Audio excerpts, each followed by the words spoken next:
Tous, on va parler encore de l'actualité encore et puis de la fin des temps, des personnes, de l'Arabie Saoudite. On va parler de un peu de Neom aussi. On va parler de la Covid-19. On va parler de ce que dit Bill Gates là par rapport aux attaques biologiques, aux mains de terroristes. On va parler de ces choses. On va parler de la fin des temps. On va parler de l'évangile et on va parler un peu de tout ça ensemble. Bonsoir à tous. Donc, on va commencer par parler des choses simples. Dans l'actualité, on voit quoi? Apparemment, l'Arabie Saoudite souhaite avoir ou faire partie des pays qui ont comme un contrôle sur le mont du Temple, vous savez, l'esplanade, qui est actuellement gérée par, il me semble, par la Jordanie ou une coalition de plusieurs pays qui gère le mont du Temple. Vous savez, il y a la mosquée Al-Aqsa actuellement à Jérusalem. Donc c'est une coalition, il y a eu un accord qui a été signé avec Israël pour que ça soit sous domination, entre guillemets, sous législation arabe, ce territoire-là où il y a la mosquée, etc. L'Arabie Saoudite, elle est en train de chercher à faire partie de ces personnes-là, de ces membres. Donc on voit comme une volonté politique aussi d'intégrer justement cette coalition-là de plusieurs États qui dirigent le monde du temple de l'Arabie Saoudite. Pourquoi? Une piste de réflexion. C'est pas une vérité absolue, mais c'est ce qui est possible. C'est que l'Arabie Saoudite souhaite possiblement la construction du temple à Jérusalem. Donc la construction du temple qui est détruit depuis 2000 ans. Et c'est cette reconstruction-là que possiblement veut l'Arabie Saoudite. Dans l'Apocalypse, il est fait mention aussi du temple. Donc il est possible que le temple soit reconstruit à la fin des temps. Donc le temple, vous savez, ça fait 2000 ans. Jésus a vu le temple quand il était vivant. Il est toujours vivant, mais dès qu'il est né en Israël, il a connu, c'était son époque. Le temple n'était pas encore détruit, il a été détruit en l'an 70 environ. Jésus est mort aux environs de l'an 30, l'an 33, 30. Donc Jésus a été contemporain du temple d'Israël, il a été détruit entre-temps, et là ils veulent le reconstruire. Et l'Apocalypse, elle parle d'un temple, donc c'est possible que le temple soit reconstruit à la fin des temps. Et puis, l'Arabie Saoudite, pourquoi? L'Arabie Saoudite, elle commence à avoir beaucoup euh, comme de part là concernant la fin des temps. En tout cas, elle joue comme un rôle en ce moment qui est actif, il me semble, et c'est possible, avec notamment justement ça pour contrôler, faire partie des pays qui contrôlent le monde du temple, et puis le projet Neom, qui est dirigé par le prince d'Arabie Saoudite, MBS, donc qui est possiblement une personne aussi de la fin des temps, peut-être la bête, peut-être le Mahdi, peut-être c'est une personne qui va avoir un rôle à jouer. Donc méfiez-vous, faites attention à ça, regardez d'un œil averti l'actualité. Et puis en parlant de bêtes, etc., Macron avait annoncé au Financial Times en avril 2020. Je vous recommande la vidéo en entier parce que beaucoup vont vous dire oui, c'est hors contexte ce que je vais vous dire. Mais lisez et écoutez plutôt l'interview en entier, elle est en français. Elle dure à peu près 10 ou 20 minutes. Donc prenez le temps de l'écouter. Vous verrez que Macron dit une phrase assez intéressante. Il dit: je crois que notre génération doit savoir que la bête de l'événement est là. Et elle arrive. Et puis après, il ajoute quelques paroles comme euh, on doit la combattre quand elle arrive, et tout en restant ouvert au destin pour qu'elle vienne peut-être quelque chose de nouveau. Pour qu'elle vienne quelque chose de nouveau. Donc en fait, ces paroles-là, lorsque vous écoutez ou lorsque tu écoutes cette interview, tu as l'impression que en fait Emmanuel Macron, ne sort cette phrase un peu pour casser le rythme. En fait, cette phrase, on dirait qu'elle sort vraiment de nulle part. Donc, c'est possiblement, vous savez, le Financial Times, c'est un public qui est sûrement averti de financiers, de personnes qui peuvent comprendre l'actualité ou de personnes importantes, peut-être de hauts échelons de la franc-maçonnerie qui connaissent la franc-maçonnerie ou autres, qui connaissent les codes euh, et qui savent lire peut-être entre les lignes. Et vous savez, même le magazine Le Monde a cherché à trouver une justification par rapport à cette phrase, mais elle m'a semblé un peu brouillon, cette explication. Elle dit que c'est pas forcément contextualisé, mais le fait, même si cette cet article de Le Monde est bien rédigé, admettons, et ben pourquoi ils écrivent un article sur ça pour justifier qu'ils ne parlent pas de la bête de l'Apocalypse? Donc, il y a des choses qui commencent à se dessiner, à se dessiner. Vous savez, amis et frères musulmans, la Bible, elle parle de la bête, elle parle aussi d'un homme qui est appelé le faux prophète. Elle parle d'un dragon, qui est le shaitan, qui est le diable. La bête, le faux prophète et le diable. À la fin des temps, il semble qu'on va émerger en premier la bête. Et cette bête-là, elle ressemble aux attributs du Mahdi. Pourquoi? Elle a notamment, il semblerait, cette bête, une année de règne égale à 7 années. Une attaque va être menée contre cette bête. Elle va être comme blessée à mort, mais elle va comme ressusciter, comme guérir. Donc le monde va être en admiration derrière cette bête-là. Puis il y aura une autre bête aussi, qui semble être appelée aussi, il me semble qu'il y a deux bêtes, donc la première bête qui serait éventuellement, possiblement le Mahdi, puis la deuxième qui est appelée, un deuxième personnage qui est appelé le faux prophète. Pourquoi? Et qui est-il? Il est possible que ce faux prophète soit Issa. Issa, dans le Coran, c'est Jésus, c'est le fils de Marie. Et pourquoi? Et c'est un prophète. Et pourquoi à l'Apocalypse elle parle d'un faux prophète? Eh bien ce faux prophète, pourquoi on ne dit pas ce faux prophète, ou ce faux Messie, ce faux Christ? Eh bien sachez que l'Apocalypse, elle semble faire référence à ce faux prophète quand elle dit qu'elle vit émerger, je vis émerger comme une bête, et puis elle dit, c'est écrit dans le chapitre 13, elle avait deux cornes semblables à un agneau, mais elle parlait comme un dragon. Donc ça va être sûrement une figure, elle va ressembler à Jésus, mais ses paroles, ce sera les paroles du diable, du shaitan.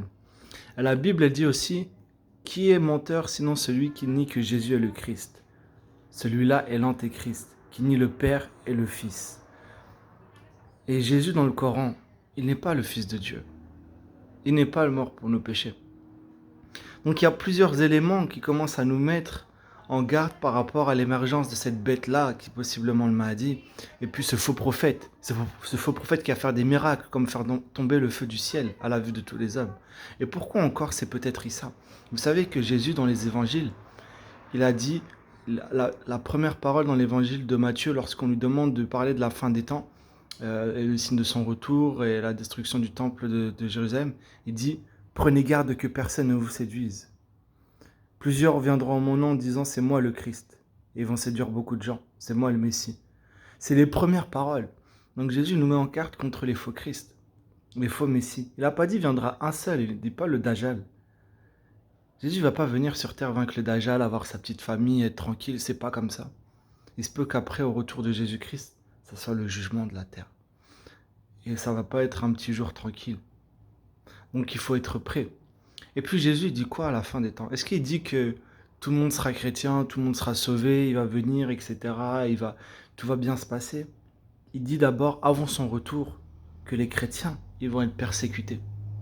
La Bible, elle dit dans l'Apocalypse, au chapitre, je ne me souviens plus du chapitre, mais elle dit que ceux qui avaient le témoignage de Jésus ont été décapités. Ils avaient été décapités à cause du témoignage de Jésus. Donc la Bible, elle parle de décapitation des chrétiens. Jésus, il dit, vous serez haïs de toutes les nations à cause de mon nom. Et là, il fait référence à la fin des temps, mes amis. Donc il dit, vous serez haïs de toutes les nations à cause de mon nom. On vous fera mourir. Vous serez livrés à la persécution. Ces choses-là, mes amis, c'est des choses qui doivent arriver à la fin des temps. Donc prenez garde que personne ne vous séduise. Jésus n'a pas parlé d'enlèvement des chrétiens avant ces choses-là. Prenez garde que personne ne vous séduise. Il se peut peut-être qu'il y ait des enlèvements ou autres, mais c'est pas ce qui est décrit vraiment dans les évangiles. Ce que je veux vous sensibiliser, c'est que vraiment il faut être averti, amis et frères musulmans, amis du monde et chrétiens. Ne soyez pas troublés. Vous allez sûrement voir le Mahdi qui va être comme un chef religieux. Vous allez voir Issa descendre du ciel, comme peut-être avec des grands miracles, etc. Et pourquoi on ne va pas croire en lui même s'il vient avec des grands miracles? Parce que si vous lisez la Bible encore, au chapitre 2 de 2 Thessaloniciens, donc chapitre 2 au verset 9, elle dit, en parlant de l'impie, donc ça peut faire référence à soit à la bête, soit le faux prophète, et il dit, l'apparition de cet impie se fera par des signes et des miracles mensongers. C'est par la puissance de Satan. Donc, l'apôtre Paul, il écrivait ça il y a 2000 ans. Il dit ça va être des prodiges et des miracles mensongers. Il disait ça, il n'y avait pas d'hologramme à l'époque, mes amis. Donc, il y aura des grands miracles. La Bible, elle dit qu'il va faire jusqu'à descendre le feu du ciel à la vue de tous les hommes. Elle n'a pas dit ça va être caché, ça va être à la vue de tous les hommes. C'est comme pour indiquer que ces fois-ci, ces miracles-là, ils vont être faits de manière visible. On ne va plus cacher comme c'est une religion, c'est dans le cœur. On va voir des choses incroyables. Jésus, il a dit dans le chapitre 24 de l'évangile de Matthieu que ils feront des miracles et des prodiges. En tout cas, ils feront des prodiges. Même pour séduire, si possible, les élus. Donc, mes amis, faites gaffe parce que la fin des temps, même s'il y a une seule religion mondiale, même s'il y a l'islam comme religion mondiale, rappelez-vous de ce que disait Jésus-Christ. L'évangile a été écrit avant le Coran. Et qu'est-ce qu'il a dit, Jésus-Christ, quand il parlait de la fin des temps? Il a dit, prenez garde que personne ne vous séduise. Il a dit, voici, je vous l'ai annoncé à l'avance. Voici, je vous l'ai annoncé à l'avance. Tu peux prendre ça dans le contexte peut-être comme quoi ça a été écrit avant le Coran ou avant toute chose. Ou tu peux te dire, regarde, il a dit ces choses à l'avance, elles vont s'accomplir à la lettre. Parce que Jésus était aussi un prophète. Il est le Fils de Dieu, manifestation de l'image de l'amour de Dieu, de la grâce de Dieu. T'entends dire que peut-être que Dieu est miséricordieux. Regarde Jésus-Christ et tu verras qu'il est l'image et la manifestation de l'amour de Dieu. Parce que si tu crois en lui, tu ne meurs pas mais tu as la vie éternelle. Tu es sauvé et tu ne passes même pas en jugement. Tu passes de la mort à la vie. Jésus l'a dit, celui qui croit en moi ne mourra pas même s'il meurt. Celui qui croit en moi ne mourra pas même s'il meurt. Il passera même pas en jugement. C'est les paroles du Seigneur.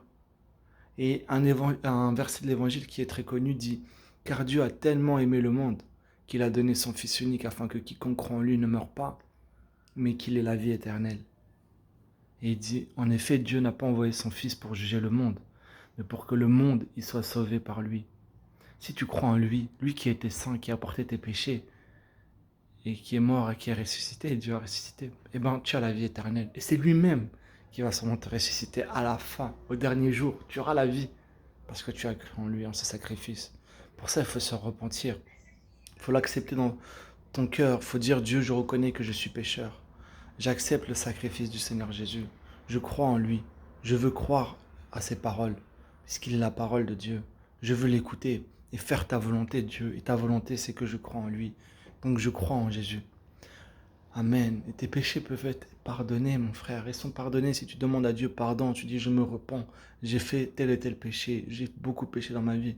Je te demande pardon et j'accepte le sacrifice du Seigneur Jésus. Tu es sauvé. La Bible dit, il n'y a plus de condamnation pour ceux qui sont en Jésus-Christ. C'est le Romains au chapitre 8 au verset 1. Il me semble que c'est ça, ouais. Romains chapitre 8, verset 1. Il n'y a plus aucune condamnation pour ceux qui sont en Jésus-Christ. Et Jésus, il a même dit, régissez-vous plutôt que vos noms soient écrits dans le livre de vie. Sont écrits dans les cieux, dans le livre de vie. En tout cas, comme quoi vous avez la vie éternelle. Il faut qu'on puisse se réjouir de ça. Tu as peur peut-être de la condamnation. Jésus te dit que tu as la vie éternelle si tu crois en lui. Et le Messie est venu. Il a été crucifié pour tes péchés et mes péchés. Renseignez-vous sur les évangiles. Lisez les évangiles. Lisez Matthieu chapitre 24, lisez Luc chapitre 21, lisez Jean, lisez l'Apocalypse chapitre 13. Regardez ce qui concerne la fin des temps. Lisez 2 Thessaloniciens, lisez Pierre, les épîtres de Pierre, lisez les épîtres de Jean. Apprenez à connaître qui est Jésus-Christ. Apprenez et soyez sauvés. Il a dit ces choses à l'avance et il a dit, prenez garde que personne ne vous séduise. Soyez bénis, que Dieu vous garde. Amen.